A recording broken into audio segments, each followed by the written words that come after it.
sheekh waxaa jira goobo cilaaj ah oo dadka la rusheeyo oo dumarka jirkooga amba xubnahooga qaar ka mid ah ninka rusheynaya amba dabibaya uu gaarayo iyadana shariicadu maxay ka qabtaa barakallahu fiikum dadka waxa weeye dadka daweynaya ee maalin walba qaab cusub keenaya dadka uu cilaajinayo horta marka cilaaj laga hadlayo qofka waxa looga baahan yahay inuu naftiisa quraanka ku daweeyo oo quraanku waa daw inaad ilaahay u soo noqoto ilaahayna aad isku xidho adigu ilaahay aad barido waayo qofka dhibaataysan ducadiisu waa mustajaab amman yakshifu almudarra idha da'aa wa yakshifu as-suu amman yujibu almudarr idha da'aa wa yakshifu as-suu qofka dhibaataysan ilaahay dhibaatada waa ka kor qaada adigu ilaahay inaad barido oo aad ducaysato adigu inaad waxa weeye quraanka aad akhriyayso adoo dhibaataysan biyaha aad ku tufto tan noocaas loo baahay maanta de qof weyn oo muslima oo de faatixada aan aqooni ma jiro nabiguna wuxuu yiri maxaa ku ogeysiiyay faatixadu inay tahay daw ruqya inay tahay maxaa ku ogeysiiyay marka horta qodobkaasi waa muhiim inaan faatixada cidna laga martiin oo qofku naftiis dadka waxa weeye jannada u dheeraynaya ee xisaab la'aan ku galaya waa dadka aan dalban in wax lagu akhriyo ayagu isku akhrinaya ayuu nabigu inoo sheegay calayhi salaatu wasalaam mawduuca mar walba waa in lagu dadaalo weeye maanta ka haddii aynu ku dadaalnana cilaajooyinku waa xidhmayaan cidina isrushayn mayso 2,000-3,000 inta meel la isugu keeno yaa qul wallahu ahad dabadeedna saa loo rushayn maayo sida gawaadhida loo rusheeyo ama beeraha loo rusheeyo cidina isu rushayn mayso laakiin dadkii baa isaga dhaga nugul hawlaha noocaas waxaad moodaa dadku inay khuraafaadka iska jecel yihiin hadba ninka cusub yaa ayaa dumarkan u jeeda ay waxa weeye isugu imanayaan marka tan noocaas ay laga waantoobo oo ninku hadduu arkay xitaa islaantiyo ku ordaysa waxa weeye meelaha cilaaj inuu yiraahdo aniga laftaydu cilaaj baan furana inta waa ku filana oo daweedna faatixada uu ku akhriyo hadduu doono codkaba hoos ha u dhigo haba garan weydo waxa uu ku akhriyo meesha yaa haba garan weydo laakiin faatixada uu ku akhriyo waayo de waxa socda wax la yaab la wey waxa kale saxahay qadiyada hadda aan sheegayo marka quraanka dadka loogu akhrinayo ninkan quraanka akhrinaya canduftiis walibana candufta ma ay hawadiis markuu quraanka akhriyo faatixadii dhameeyo inuu naqaskiis waayo barakada ku sugan carabkii uu ku akhriyay iyo naqaskii la jaan qaaday quraanka alle iyo barakadiis ayaa la doonayaa biyihii la gaarsiiyo marka ninka 100 foosta intuu dhinac dhigo hal mar hawada tufka odhanaya waxa weeye xagee wax ka gaadhays foostadii ama waxa weeye booyadihii waaweynaa qaar baa booyad ku shubay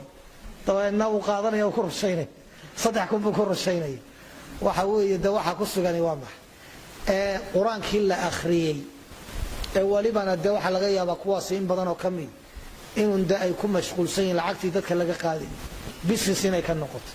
ila waxa la doonaya markuu quraankani wax saameynayo kan ku akhriyaya inuu ku qanacsan yahay inay dawo tahay qalbigiisu inuu soo jeedo oo soo xaadirinayo yaa markuu indhaha ka xisaabinaya uu leeyahay maanta wallahi waa badan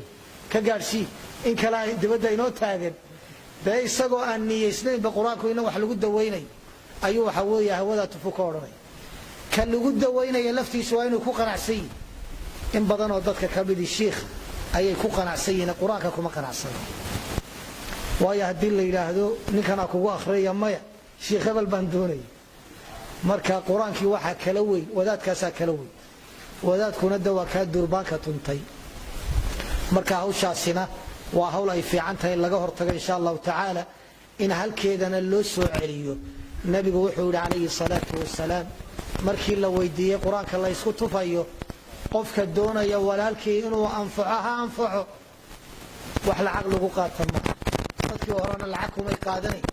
adeegyada bilaashka loo qabanayay kamid ah laakiin haday cidi u go'do oo shaqooyinkii kale ay uga go'do waxa weeye da wax ku filan inay qaataan laakiin wax walba yaa maanta waxaa laga yaabaa dhakhtarkii caadiga ah markaad u tagto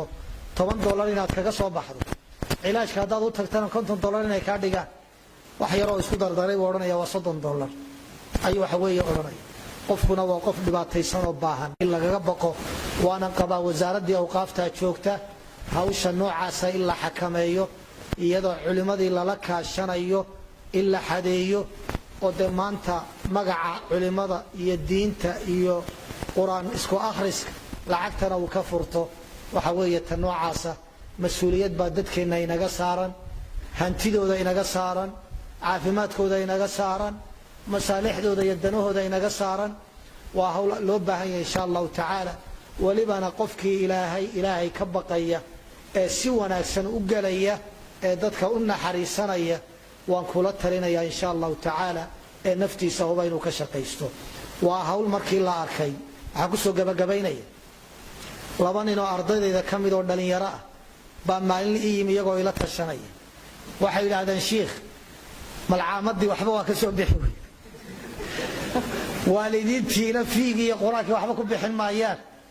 xaasi ciyaalna waa leena waa ku busaaradoon waxa ay waaya maxaa talaaysan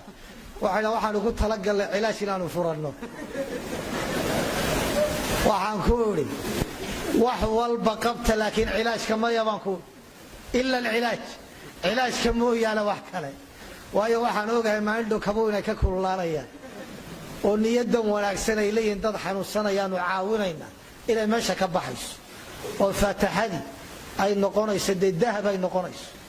lacag lagu soo xareeyo marka tan noocaasna kulli xakameyn bay u baahan tahay intaasaan kaga baxaya insha Allah ta'ala ya qadiyada ku saabsan de ninkii inuu gabadhii taabanayo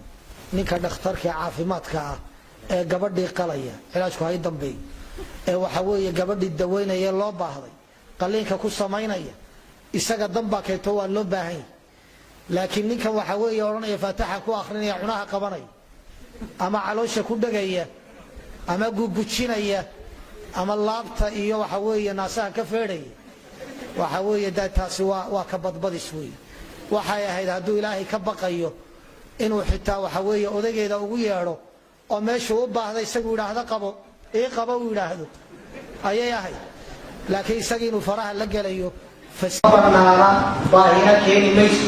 shirkeeda inuu taabto wax baahiyo keenayso waan ogahay waxa weeye sharcigu wuxuu sheegayaa inuu ku tufo halkaa kaga tufo haddii qabasho loo baahdo ha iska xeshiiyo dad dumara ama dad maxaarima ha iska xeshiiyo looda caafimaadkaaba la qaato xitaa dumar markay u soo gelayaan gabadh neerasabay waxa weeye keensadaan oo xagga dumarka ay iska xejiyaan si aan jiraan markaa sidaa u hadlayo dad ilaahay ka baqaya waxa weeye ku dadaalaya sida wanaagsan laakiin waa faraku-tiris wey wax la tilmaami karo maaha in badan oo ka mida waxa weeye waxbaa lagu soo dhuumaa khayran aad u mahadsan yahay dictoorku insha allah waa inoo habeen dambe iyo muxaadaradii labaad markaynu